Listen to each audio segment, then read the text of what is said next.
Great. Well, good afternoon, everybody. My name is Vijay Kapoor. I have the honor of serving as the receiver for the city of Chester. Today is Tuesday, January 27th, 2026, and we are here for the Municipal Financial Recovery Advisory Committee meeting, or MFRAC for short. Joined at this meeting today is joining the meeting is the Honorable Mayor Stefan Roots. We have Ms. Kelly Diaz from Delaware County. We have Mr. Andrew Sheaf from DCED. We have Mr. Cody Deal, who is also from DCED, and our special guest today is Chester Police Commissioner Katrina Blackwell. So, good afternoon, everybody. Good afternoon. Good afternoon. Well, we are going to just get started with just a couple of administrative things. First, I do have just a quick update, right, to some of the folks here. We'll start with a little bit of news that happened last week, and then I know a lot of folks are probably still dealing with the cold out there. Mayor, I'm not sure if you'd like to say a few words about what's been going on with the city's response to the storm, but we'll let you do that as well. But let me go ahead and first just say, last week, as many of you know, the Pennsylvania Supreme Court did reverse the Commonwealth Court's decision regarding the CWA matter. We do, though, continue to believe that Act 73, which was the act that was passed that included the language that the court relied on, was unconstitutional special legislation, and that was not an issue that the Supreme Court addressed in its matter. There was a very narrow issue that the court ruled on. The city was arguing that the city could unilaterally take the assets back. CWA was arguing that their board could veto any of the assets that could be taken back. And the court, in the end, actually disagreed with both of our arguments and found that the entities that could take the assets back are actually Delaware County, Chester County, and the city of Chester. So that is an update, obviously, on the Supreme Court case. Not the result that we wanted. Will obviously make bankruptcy a little bit more difficult to exit. But as I have told city staff and told members of the public, this is also not the end of the world. We were going to continue to work relentlessly on behalf of the city. We'll be continuing to focus on the operations of the city, and there'll be obviously more to come in that realm. So with that, like I said, wanted to give that little update to the committee and to the public, and then wanted to open it up for any of the committee members if there are any questions, or if you all wanted to comment on any other issues that are going on. Nope. Okay. Mayor, did you want to say anything about the storm that our public works and parks groups are dealing with at the moment? Yeah, I think everybody knows that there was a storm. There was a lot of prep in preparing for the storm, and the storm was pretty unpredictable from the start in terms of how much snow. And then as we got closer, we learned that there was probably a lot less snow than expected and a lot more ice that actually came down. At 4 a.m. on Sunday morning was when our troops, that being our Public Works Department and our Parks Department, uh, took to the streets.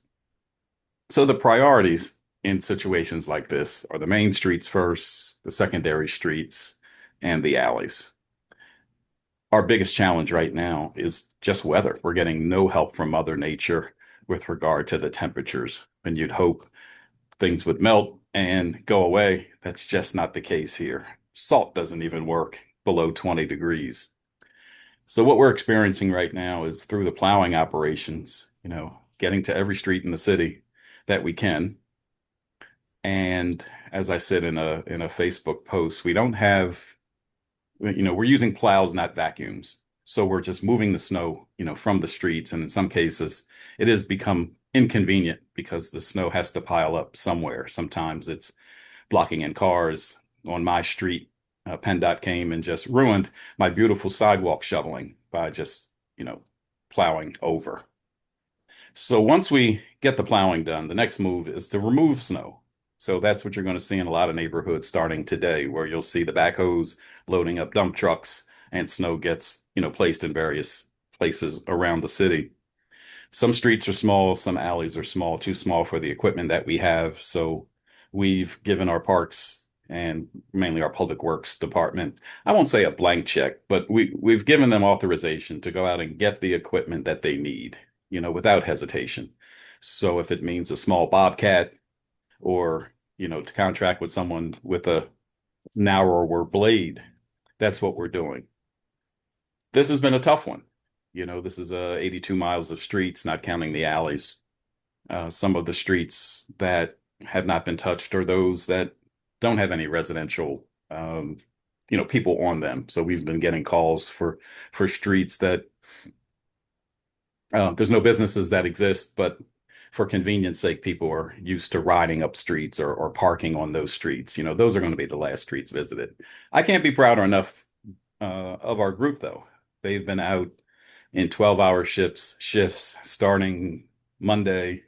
I'm sorry, starting Sunday morning at 4 a.m. They're now working 8-hour shifts, so they're getting a little more rest than they were in the beginning. Some people have argued that, hey, they're just driving. Well, if you've ever had to take a 12-hour drive, you know that you still get tired. So big ups to our guys out there. Just know that, the city's behind you. They're getting more complaints than coffee out there on the streets, but they're getting it done. We want to also thank PennDOT for the roads that they're responsible for. There's a number of state roads out here in the city, 291, Ninth Street, Curlin Street. We know the streets out there. So they've been doing their job too. It's not going to get above freezing for the rest of the week. So fortunately, we've been blessed with some sunshine. So, during the daylight hours, salt and sun does work together, but the job's not done. So don't think that we've packed up and said that, wiped our hand clean. We're still out there. We're still fielding calls. So if there's an area that you want to bring attention to, I can't stress enough. The number is 610-447-7700. You'll hear numbers. When you hear the number for streets department, that's the one you press. There's someone standing by the phone and has been by that phone all weekend. We've had a small command center at City Hall. We've had someone on the phones just taking the phone calls. I'm also proud that we didn't do an emergency order. We didn't see a reason to do so. Whether we did it or not, everything would have been the same. The president didn't make Pennsylvania part of his emergency order, which means that, FEMA, the ones that would have possibly reimbursed us for this, weren't involved.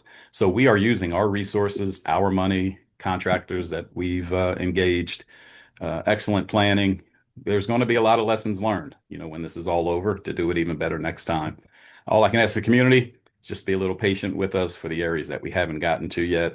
And for the neighbors, I can tell you for myself, I probably could have used resources for my own property to get in and out, but I busted my butt yesterday, and boy, am I feeling it today. I had to down a couple of ibuprofen just to get the back to stop singing. But that's what we do out here in the community. So, make sure your blocks are taken care of. Don't throw it back in the street. You're only compounding the problem. It's difficult, we know, but just couldn't be more proud of our guys for the work that they're doing. Everybody showed up to work. We even had a couple trucks go down, so I have to give shouts out to the repair shops who fixed them real quick and got our trucks back on the street. And when we talk about grants like the $800,000 grant we got from the state earlier this month to buy vehicles in particular, don't take those grants lightly. Those are very important for us to upgrade our equipment. So by next winter, we're going to have, even newer equipment out there that's more reliable. Thanks for the opportunity, Mr. Receiver. Good to see you.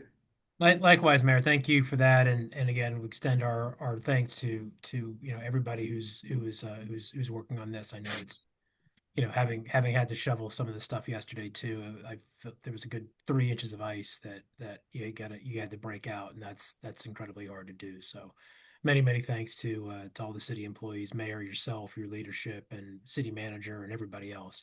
Again, people don't really realize this. I mean, you had folks at City Hall basically all weekend, fielding calls like, just I mean almost all night. So There was a lot of planning that went into this, and again, this is one of the kind of worst case scenario storms that everybody's facing. I will tell you folks too, just as we kind of tell stories about this, when we first came on here as receiver back in 2020, there were only let's see, the equivalent of three full-time uh, public works folks who would have been doing it, right? And again, it kind of shows you if that had happened, you can imagine what a storm would have looked like. That's not the case over here. We've been able to hire back many individuals and invest in equipment and all that. So again, many thanks to everybody there. So if folks didn't have any other questions or anything else they wanted to add to the group, I wanted to turn to our special guest today, Commissioner Katrina Blackwell of the Chester Police Department. Commissioner Blackwell is the was officially sworn in as the commissioner of the Chester Police Department on December 10th of last year. That was probably the most heartwarming city council meeting I have certainly ever been to. It may have exceeded the fire marshal limit in the council chambers, but that's all right. We wanted to take some time today, as we're kind of doing kind of across the city, with helping the public kind of get to know some of the folks who are actually doing the jobs, right? Because these jobs don't just happen on their own, right? Streets don't get plowed on their own. Police departments don't just respond to calls on their own. It's actual individuals who are doing it. So. Commissioner Blackwell, thank you for agreeing to join us today. Thank you for asking me. Thanks for the invite. Thanks for Yeah, the invite. absolutely, absolutely. So the purpose of today is actually just to kind of get to know the commissioner a little bit better. I am legitimately curious about like the commissioner's background and like how she got here and all that. And so I've got just some general kind of get to know you questions. If there's others of you who are on the MFRAC as well, you can feel free to do it. Commissioner Blackwell's pretty adept at answering questions. So Commissioner, let me start with you. Like you are from Chester, right? Yes, yes. Born and raised here in Chester. Come from two huge families, the Blackwells and Burrells. Um, e- Neither family was really known for being in law enforcement. Let's just say that. Neither they weren't really known for that. Um, Born and raised here, always wanted to be of service to people. I just didn't know what early on. I thought social work. So I'm like, I'm not really sure about the social work aspect of it because you really go deep with the social work aspect of it. So I started believing, you know what, maybe I can be a police officer. My first thought was to be a police officer as a state capitol police officer, oddly enough. I had a best friend who lived in Alexandria, Virginia, and she had a friend who was a state capitol police officer. And all the stories she would tell were like so interesting. And I'm like, oh, I want to do that. Oh, I want to do that. So I go home and I tell my mother. She said, not happening.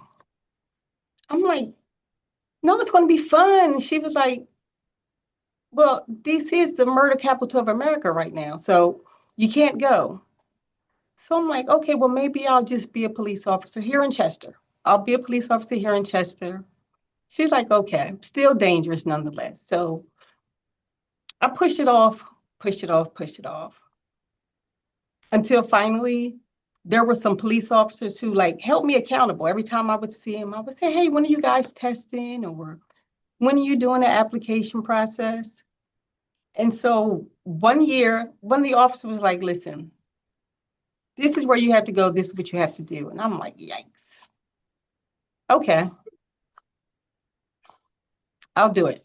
I'm going to do it. I'm just going to do it. And my very first application process, my very first interview process, my very first physical agility process, I made it through. And during the process, people were telling me that's not usually how it happens. It usually takes a couple of times, or you gotta. But for whatever reason, it happened, and I could not have been happier with the timing and how it happened. I was a little older when I went to the academy. So it was that pressure going in with all these younger cadets, and they're just starting. And I'm like, I should be probably going toward the end of my career, but okay. I attend the academy in January of '04. It was so like, it was just so exciting. Everything you see in the movies, that's exactly what it was. And then the graduation came, and you walk across that stage, and your heart's pounding out of your chest because it's time. You're not in a classroom setting. You're not going to hide behind your instructors or your other classmates. And probably one of the best times to start a career in Chester is the summer. If you come to Chester in any summer, I don't care what year it is, you can ask any officer who's been here. You will get everything that you were taught, they told you would experience, they told you that you would see during one summer in Chester.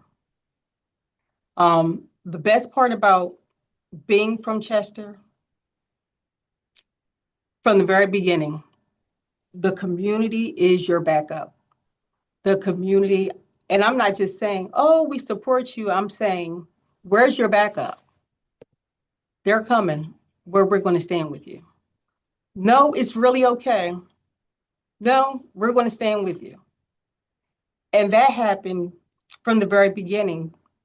But that was also from just speaking to people, introducing myself to people. Because though I was born and raised here, I didn't know everybody in Chester. And that's something everybody thinks, oh, because you're born and raised.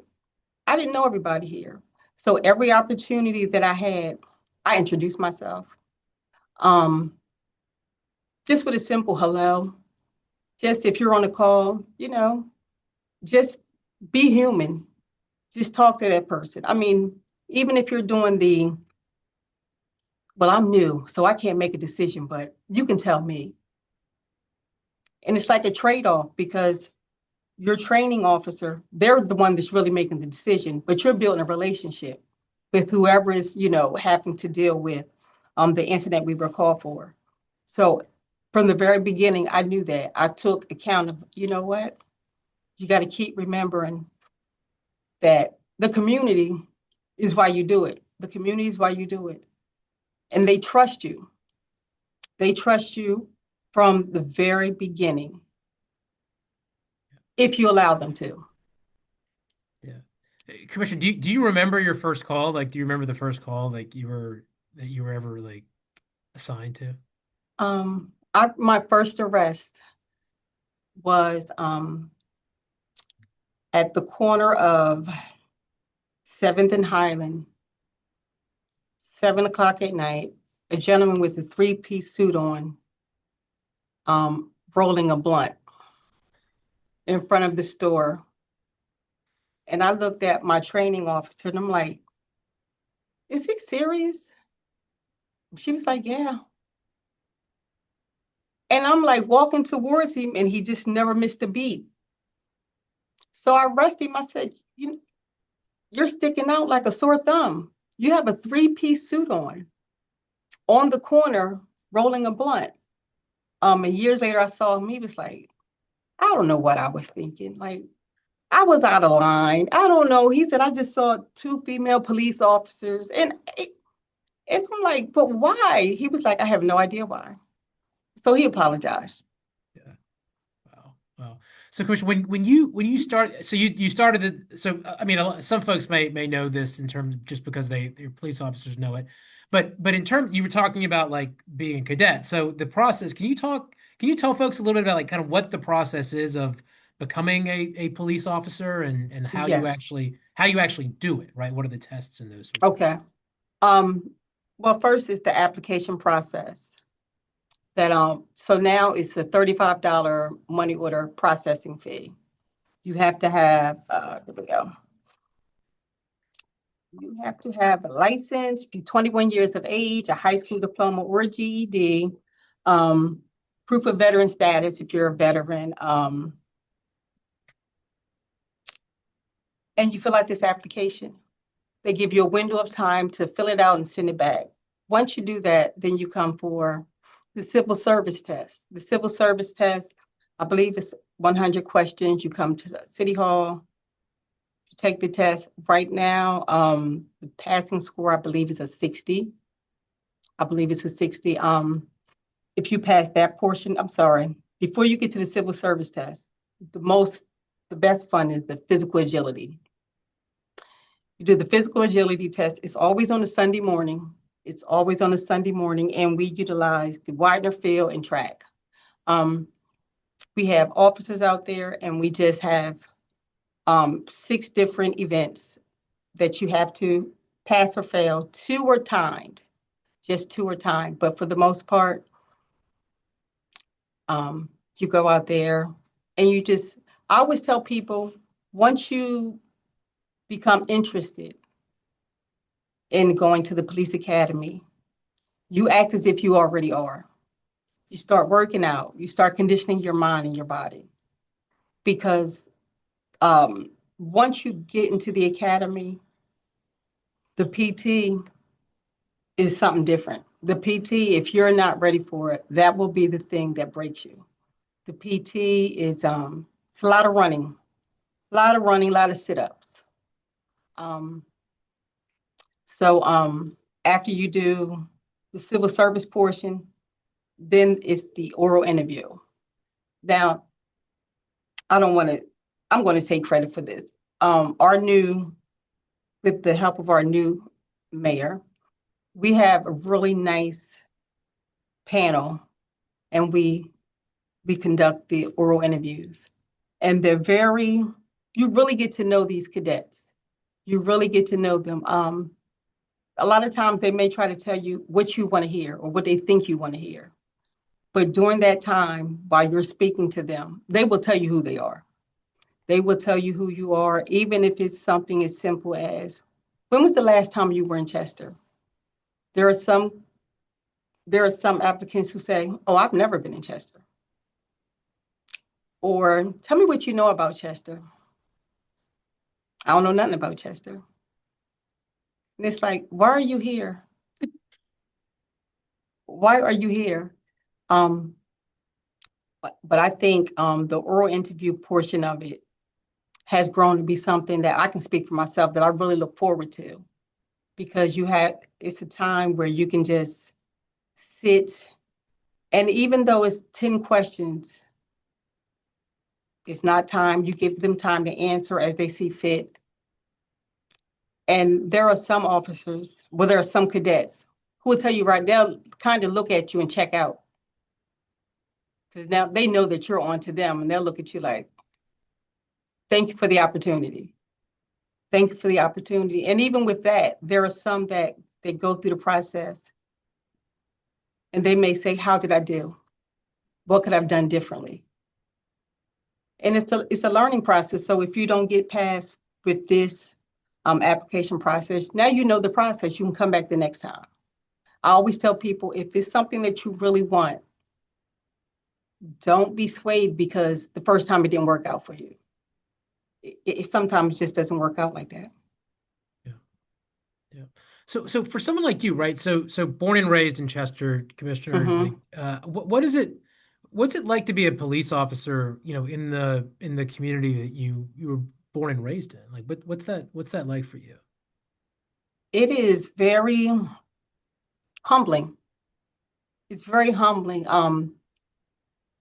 When I tell you, when you're in the police academy, they tell you about black and white in the gray area. A great percentage of policing is the gray area. And being in your community, knowing people, knowing their families, knowing their situations. Because from one situation to the next, what may be important to you may not be important to the next person.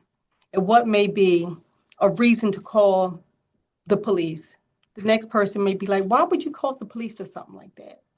You really get down to, what the police are really needed for. And sometimes it's not always about arresting somebody. It's not always about arresting somebody. Sometimes it's just about listening. Sometimes a lot of people just want to be heard. They want to be heard and they want to know, hey, could you help me? Do you know this resource? I'm having issues with this. Um, I don't know what to do in this situation. I'm embarrassed.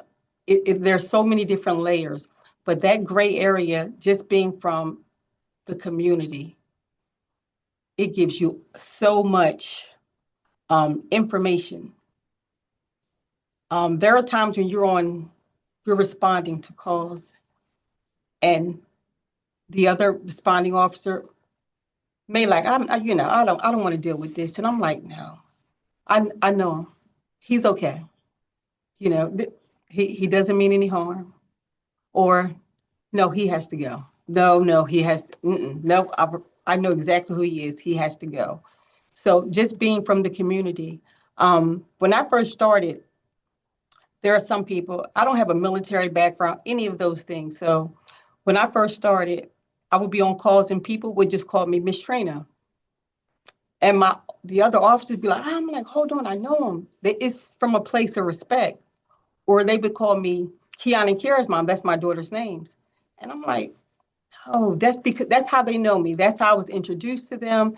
And it's fine. But when I heard that, I always knew that that was community. I knew that that was somebody who I was familiar with and they were familiar with me. So it wasn't, I didn't have to, do this stoic police thing. It's like, wait a minute, I got it. Like, this is something we can either talk through or I can help smooth it over or I can be the person to put the cuffs on and it'll be better received. Yeah. Commissioner, how Did I, is just, I mean, how is policing, how have you seen policing change, right? From your time Mm, starting in '04 to where we are now? How is it, how is it, um, how is it different? I would say with social media, it has become something different. The way we are viewed has become something different. In '04, to me anyway, everybody wanted to be a police officer. You had people, politicking, you had people really just wanting to be a police officer anywhere. And then all of a sudden, in the blink of an eye, we were public enemy number one. And as a result of things that were different videos and different decisions made by police officers in different cities and what have you. But um, there are times when you almost find yourself having to defend what you're doing because people just, with social media, people love that type of negative, that type of, okay, see, they're all like that when we're all not. They're all like that. We could say the same thing about teachers, doctors, nurses. Everybody's not going to have the best intentions. Everybody's not going to be this person who cares about or takes the responsibility of these decisions that you're authorized or you're given to make. They're not going to take it as serious. Some people are just so like, whatever.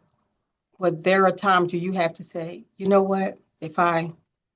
The domino effect, if I arrest him or if I tow the car, if I give him the citation, there are things that's going to happen. And the officer, you're going home.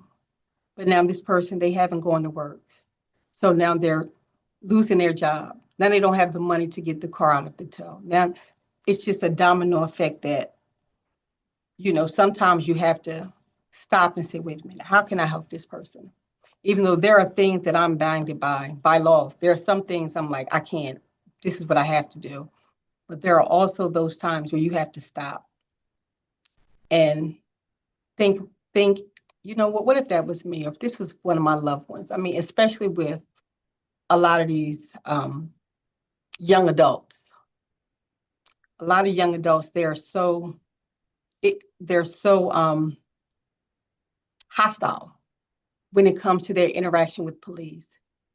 And a lot of times what I found, and a lot of times we're volunteering at the boys club in different schools, we try to talk to the kids before they're given an opinion of the police, before they're given the opinion from the adults in their lives, from their different experiences. A lot of kids will tell you, you'll be there to read a book or something, and one of them will raise their hand and they'll say something like, you arrested my daddy. No. Or they say, are you a good cop or a bad cop? And it's like, but you're five.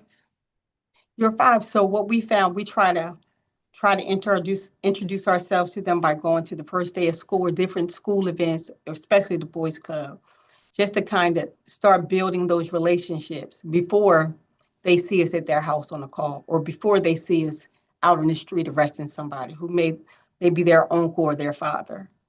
So, a lot of times it's like when I started, there were kids who would ask you to turn on the lights and sirens. And some of those children in '04, they were little kids, they were 8 and 9 years old.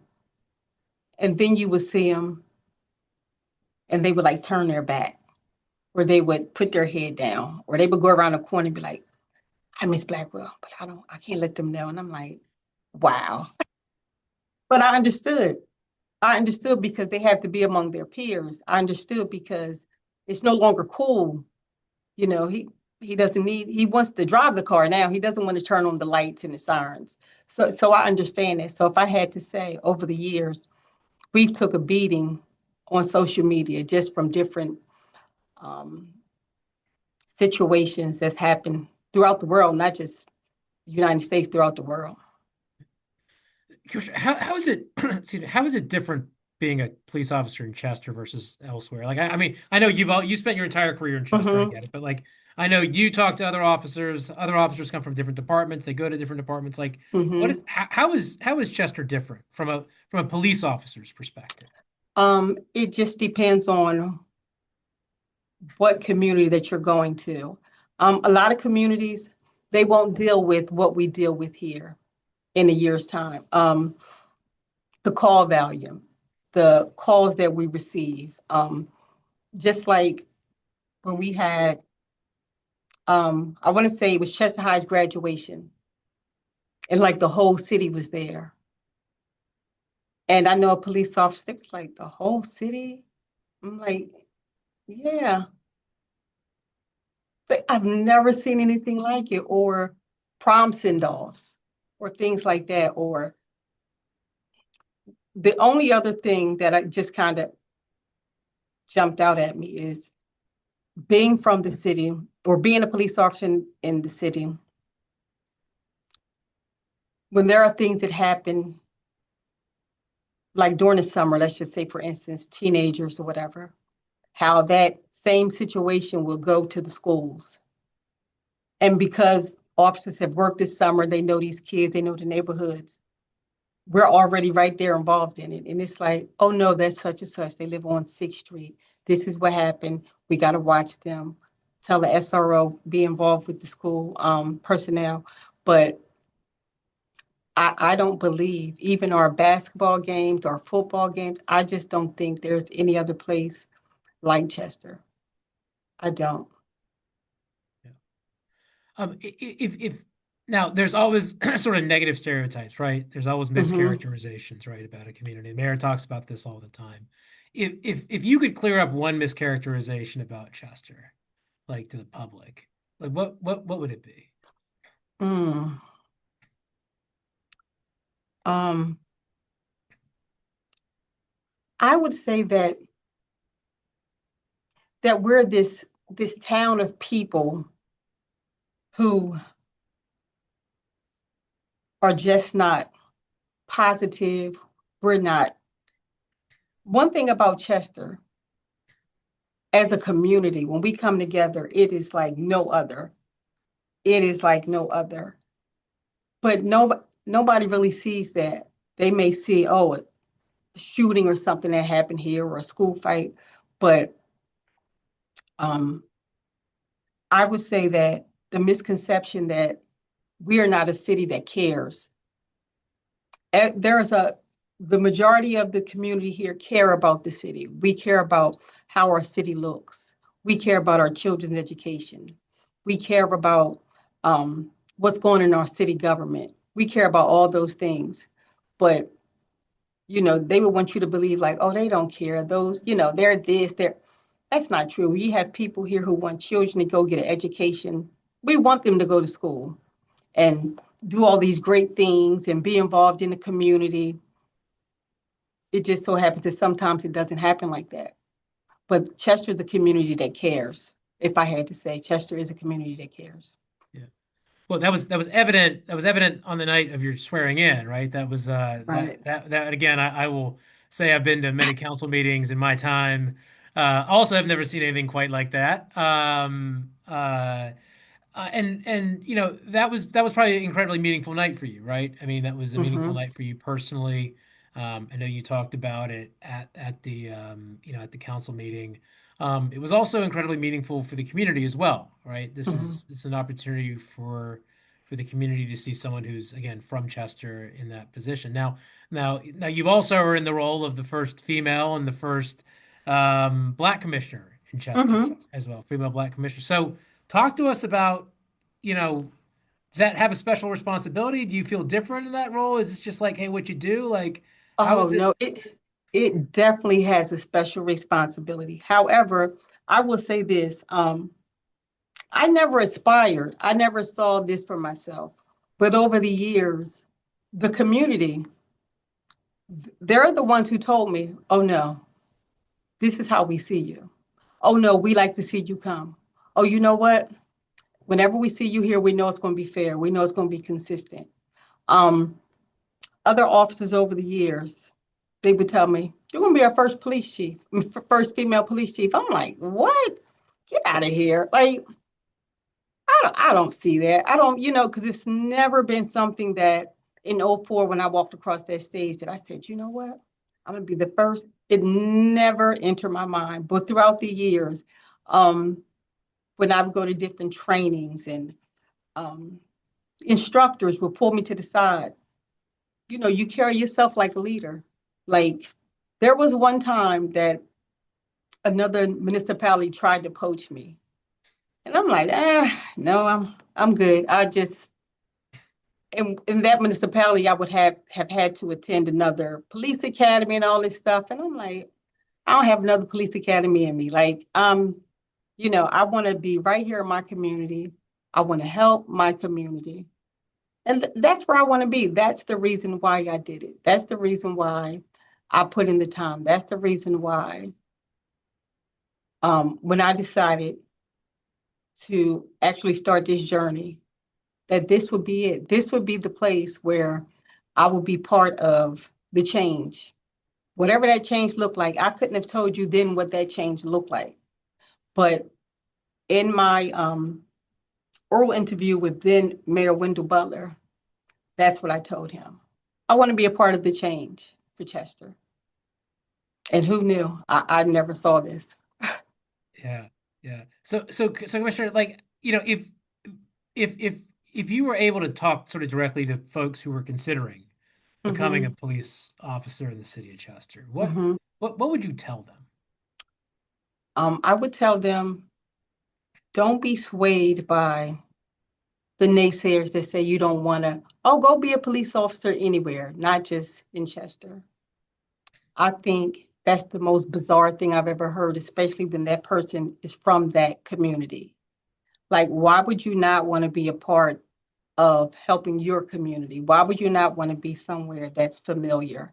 When I think of um, the next generation of police officers, I think of they have a great opportunity to be a part of a change. They have a great opportunity to be that voice, to go out and be a part of the community and let young people, men and women, see that no, this is definitely a career that if you want to be in law enforcement, if you want to help your community, you should do it right here.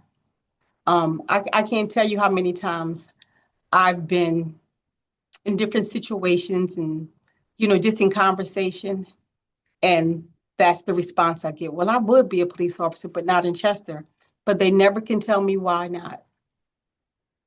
Soon as I hit them with why would you not? This is your community. Who would you rather police your community?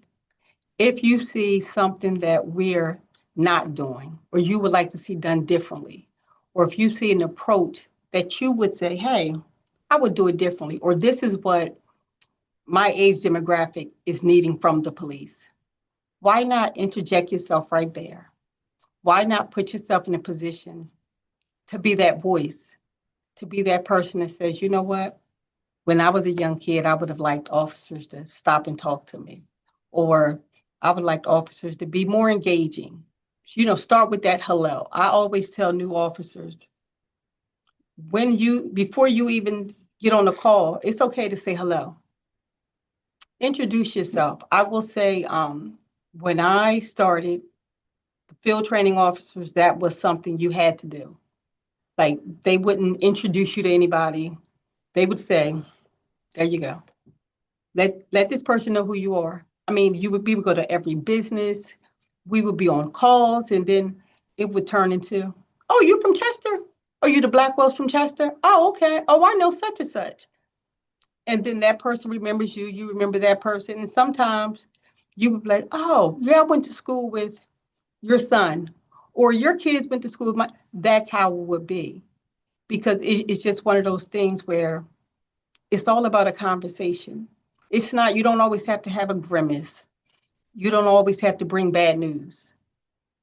You don't always, like, just say hello to people. If I've heard it 1,000 times, that might be the biggest complaint that I get about officers.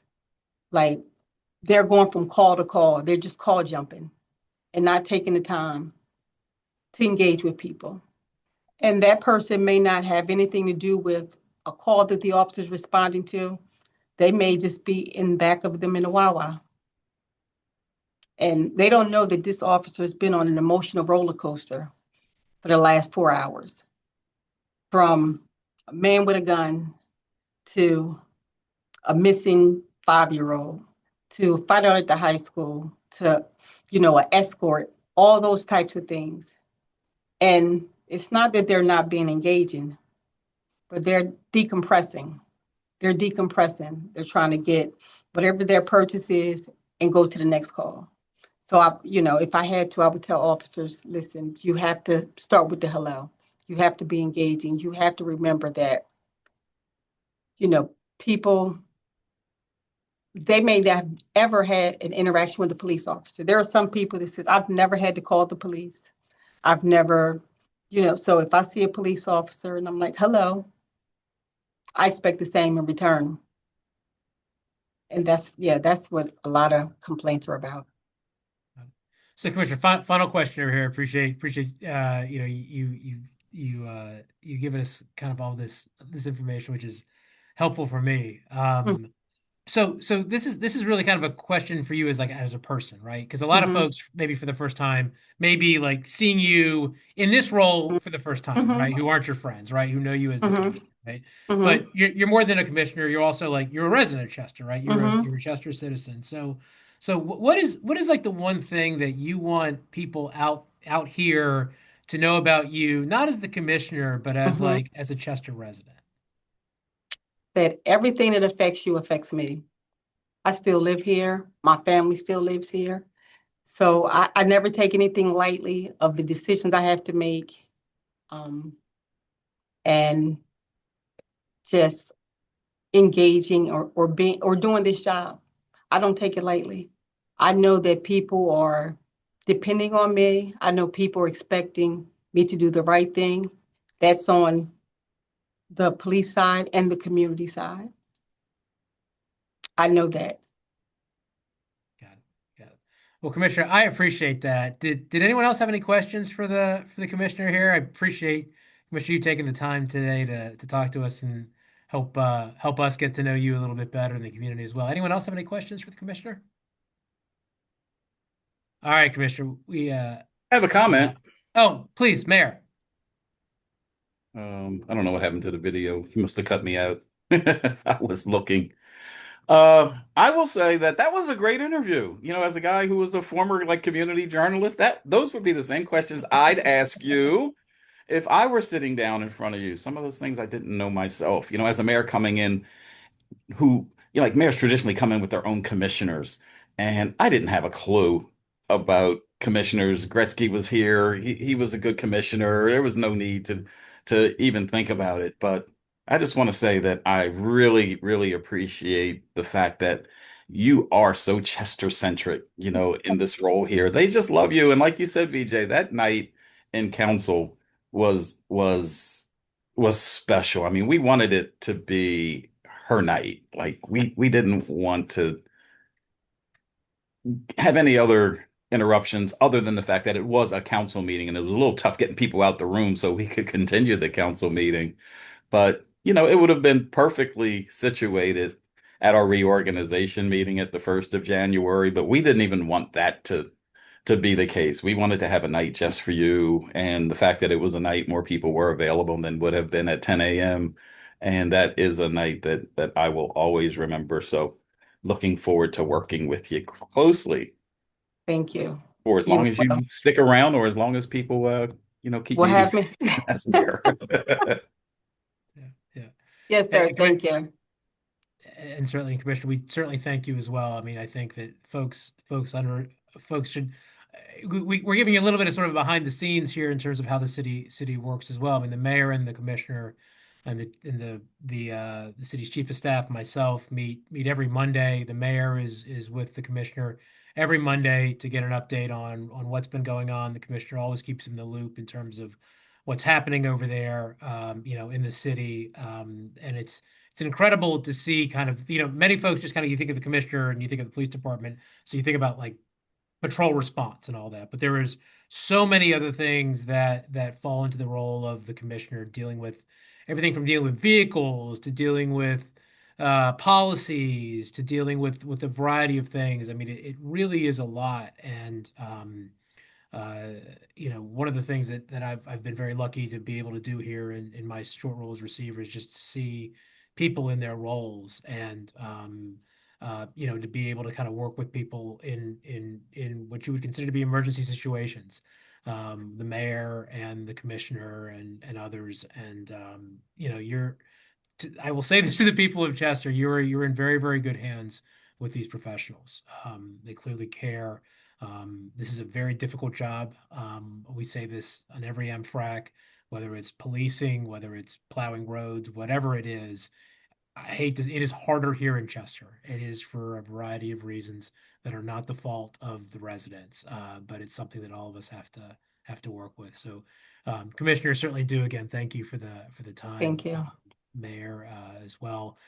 Anybody else have anything for the good of the group before we end this MFRAC and see everybody in February? Yes, good afternoon, everyone.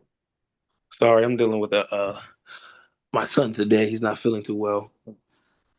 Commissioner, I just for a second want to say thank you for your time and thank you for giving the community insight on, everything that you had to deal with, to get where you are, in this position of leadership. I know on a personal level, one of your granddaughters attends the school that I teach at as well. And she always talks about how important it is for young Black women to be in positions of leadership.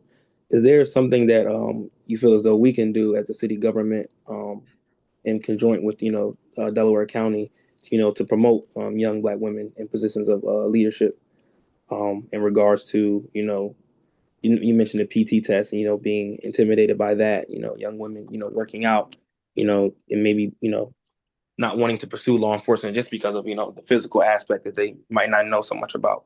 So what is there something with in your opinion, is there something that we can do to promote more transparency on that note? I would say maybe, well, you know what? I would say maybe having, I would like to call it a practice run of the PT test.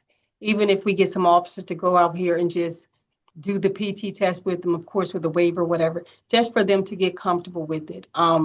It can be, again, very intimidating going into it. I also would suggest more leadership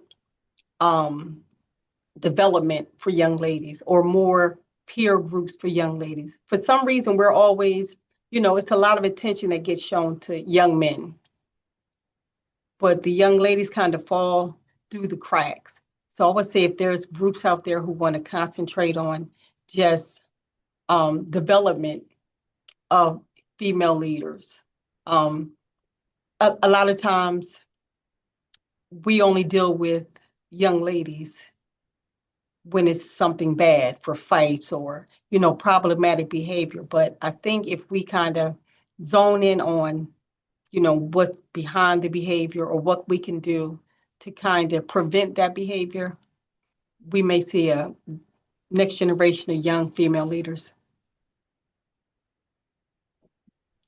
Thank you. You're welcome. Well, Commissioner, again, thank you again for your time. Thanks everybody for the MFRAC. We will see everybody in February, and hope everybody stays safe and stays well. Take care, everybody. Yes, sir. Have a Bye. good day.